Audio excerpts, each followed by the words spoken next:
ये हमने सभी अधिकारियों को फौरन बोला था कि इसको बहुत ही गंभीरता से लिया जाए और ये हमने पॉलिटिकल पार्टी से रिक्वेस्ट करी थी कि जो ये हमारे नियम हैं और जो हमारा प्रोटोकॉल है इसको गंभीरता से लिया जाए।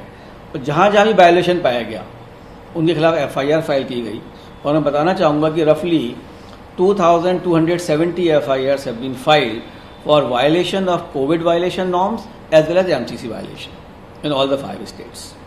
तो दोनों ही तरीके के जो वायलेशन थे, क्योंकि एसडीएम से अगर ज़्यादा लोग लेकर जाएंगे या डिस्टेंसिंग मेंटेन नहीं कर रहे हैं आप, तो उस पर आपके खिलाफ एफआईआर दर्ज होगी अंडर एसडीएम में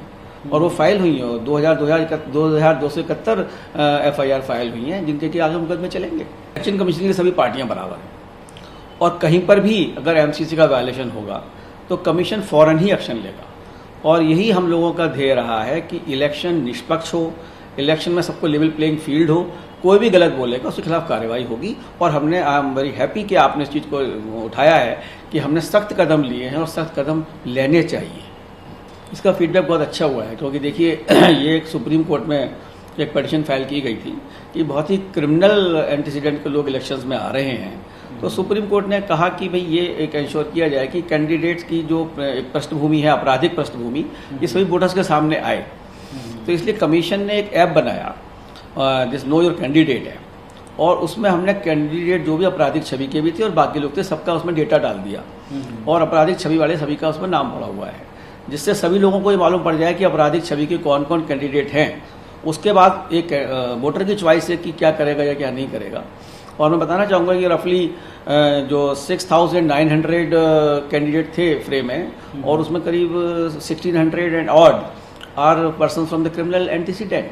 तो करीब 25% के लगभग लोगों के पीछे क्रिमिनल एंटीसीडेंट थे और उससे वोटर्स को ये मालूम पड़ जाएगा कि किस किस के खिलाफ है। तो this app has been very useful for my voters. हमारा इलेक्शन कमीशन का कार्य है वो ये है कि हमारे वोटर्स को सब इन्फॉर्मेशन प्राप्त हो और उसी के हिसाब से वो चुनाव करेगा बैठ के। तो अगर उसको मालूम है कि इनके खिलाफ क्रिमिनल एंटीसीडेंट हैं then he will make his inform choice whether he should cast the vote और he should not cast the vote. और एक क्लीनिंग ऑफ डेमोक्रेसी के लिए आवश्यक है कि आपराधिक छवि के लोग जो बहुत ही गंभीर जिन पर अपराध लगे हुए हैं उनको पॉलिटिक्स में आना नहीं चाहिए बेसिकली, बट अल्टीमेटली ये वोटर की चॉइस है और हमारा ये कर्तव्य है कि हम वोटर को पूरी तरह सब बता दें कि ये इनका पृष्ठभूमि है। जब भी हम लोगों ने ये शुरू किया था ओमिक्रॉन का कि भाई रैली कम होंगी और इलेक्शन कोविड के दौरान होगा, तो ये बहुत बड़ा क्वेश्चन था कि हमारा टर्नआउट कम ना हो जाए और इसीलिए हमने ये रैली भी बंद करी और हमने सेफ एनवायरनमेंट प्रोवाइड किए। हमने सारे पोलिंग स्टेशंस को जो सबसे पहले किया कि पहले 1500 के ऊपर एक पोलिंग बूथ हुआ करता था, हमने 1250 लोगों के ऊपर एक पोलिंग बूथ बनाया और जिससे कि हमारे 31,000 नए बूथ क्रिएट हुए। जो पहले लगभग 1,85,000 बूथ थे 2017 में, उसके बदले इस बार हमारे जो हुए 2,15,000 बूथ हुए इस बार, तो हमारे बूथों की नंबर काफ़ी ज़्यादा बढ़ गया। लेकिन हम चाहते थे कि कम लोग आए सो दैट सोशल डिस्टेंसिंग इसके ऊपर हो सके और साथ में इसका सेफली और 1 घंटा भी बढ़ाया हमने टाइम का, जिससे कि एक सोशल डिस्टेंसिंग के साथ में इलेक्शन हो और कोविड का प्रॉपरली इंतजाम हो। और हमने इसकी सबको बताया भी अपने जितने वोटर्स हैं कि आप आइए, हमारे सारे जो पोलिंग स्टेशंस हैं उस पर कोविड के सारे जो प्रावधान है वो फॉलो किए जा रहे हैं। We had provided sanitisers, masks, gloves and all polling stations were sanitised. So therefore, persons were absolutely convinced that it is a safe atmosphere. They have also been vaccinated. My all election officials were frontline workers and they were all given doubly vaccinated. जहाँ जरूरत थी उनको एक precautionary dose, 3rd dose भी दी गई थी। So इस तरह का सेफ एटमॉस्फेयर बनाया गया और लोगों ने वोट आके डाले। और जहाँ तक फीमेल हमारे वोटर्स हैं, पीडब्ल्यूडी वोटर्स हैं, जो 80 साल से ऊपर वाले वोटर्स थे, उनको हमने घर पर वोट डालने की व्यवस्था की, जो कि ECI at the door step of those persons, वो भी वहाँ पर लोग जाके वोट पड़वा के लाए, वो भी बिल्कुल पारदर्शक तरीके से। और उसमें भी हम लोगों ने ये किया कि भाई जो पार्टी का कैंडिडेट है उसको मालूम होना चाहिए कि आप किस समय जा रहे हैं, so that and micro observer भी वहाँ पर जाएगा और उनसे वोट पड़वाए, क्योंकि हमारे लिए एक एक वोट बहुत कीमती है, एक एक वोट की एक वैल्यू है और इसलिए हमने घर तक भिजवाया। फीमेल वोटर्स के लिए हमने जितनी हमारे फीमेल बीएलओज हैं उन महिला बीएलओज ने घर जा जाकर उनको समझाया, रजिस्ट्रेशन करवाया उनका और उनको वोट डालने के लिए किया। और हमने 1900 ऐसे बूथ बनाए 5 स्टेट में जो पूर्णतः महिलाओं के द्वारा आयोजित किए गए थे और पूर्णतः महिला कर्मचारियों ने उसको किया, It was an empowerment, Mahashakti, मैं कहूँगा, to the women, and women also came there to participate in large numbers. Therefore, in all 5 state में, 4 स्टेट में महिलाओं का परसेंटेज वोट का अधिक है मेल के मुकाबले, और पंजाब में भी बिल्कुल बराबर है। तो मैं ये कहूँगा कि जो ECI के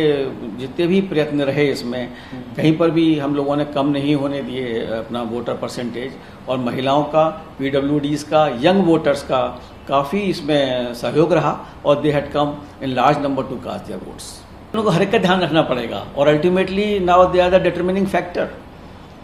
in the election process, because their percentage is higher. So they will have to take care of all risks of society, of PWDs, the service voters, the ladies. Everybody will have to take into consideration for that purpose. Sir एक आखिरी सवाल जो सोचा था कि सारे simultaneous elections होने चाहिए, और पहली 3 जो पार्लियामेंट्री इलेक्शंस हुए हैं सिंस इंडिपेंडेंस, वो तीनों साइमल्टेनियस चुनाव हुए हैं। बाद में ही जब ये हुआ कि कभी पार्लियामेंट पहले भंग हो गई है, कभी विधानसभाएं पहले भंग हो गई, तो इस तरह शेड्यूल डिस्टर्ब हो गया। और अब ये एक बहुत ही एक अच्छा सुझाव है कि 1 नेशन 1 इलेक्शन, लेकिन इसमें ज़रूरत पड़ेगी कॉन्स्टिट्यूशन में चेंज करने की।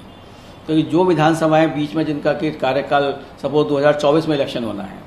तो कुछ विधानसभाओं का जो 5 साल का कार्यकाल है वो पूरा नहीं होने पाएगा, तो उसके बारे में सोचना पड़ेगा कि उनको हम क्या ख़त्म कर सकते हैं अंडर कॉन्स्टिट्यूशन, या नहीं कर सकते हैं, या पार्लियामेंट को हम बढ़ा सकते हैं कि जिससे साइमल्टेनियसली हो सके, या हम 5 साल में 2 इंस्टॉलमेंट कर दें कि आधे लोगों को हम साथ साथ ले चलें, फिर अगली बार में अगले लोगों को ले लें साथ साथ। तो ये एक पार्लियामेंट में डिसाइड होना है कि हम किस तरह से इसको कर सकें, लेकिन election commission is fully geared up. Election commission simultaneous election कराने में सक्षम है, और हम इसको करा सकते हैं। बाकी तो जैसे डिसीजन अगर इसमें कॉन्स्टिट्यूशन में चेंज करके किया जाएगा, तो जिससे कि 5 साल में केवल एक ही बार चुनाव होगा, और इसको